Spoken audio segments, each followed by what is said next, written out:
Hi, and welcome to Storytime. One of our favorite books was The Tale of the Three Trees, and it's a great book for Easter, especially as you remember what that tree actually represented. The Tale of the Three Trees by Angela Hunt. Once upon a time, on a mountaintop, three trees dreamed of what they would become when they grew up.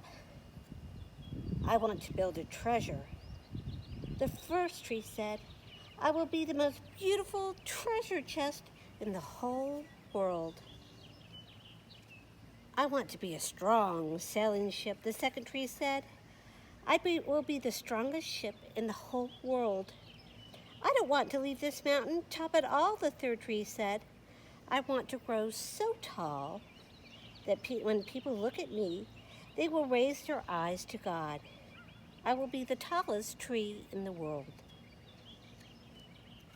One day, three woodcutters climbed the mountain, and with a swoop, the first man's axe, the first tree fell.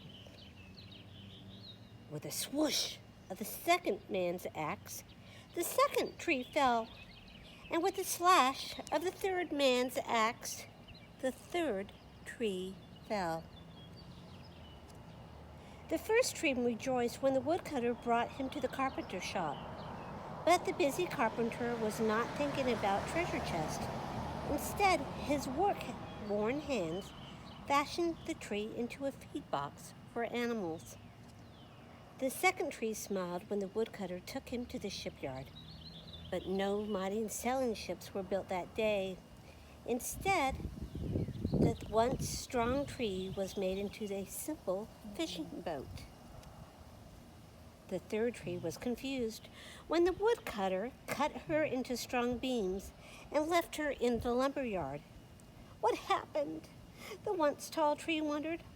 All I ever do was wanted to point to God. Many days and nights passed. The three trees nearly forgot their dreams. But one night, golden starlight poured over the first tree as a young woman placed her newborn baby in the feed box.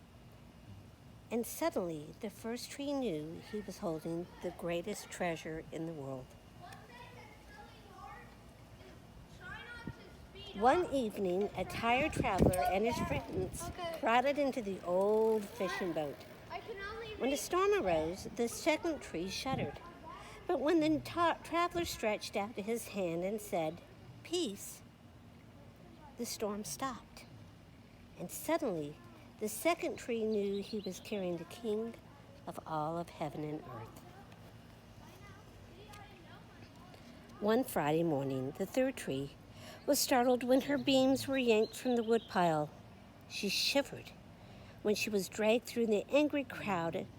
She shuddered when soldiers nailed a man's hands to her.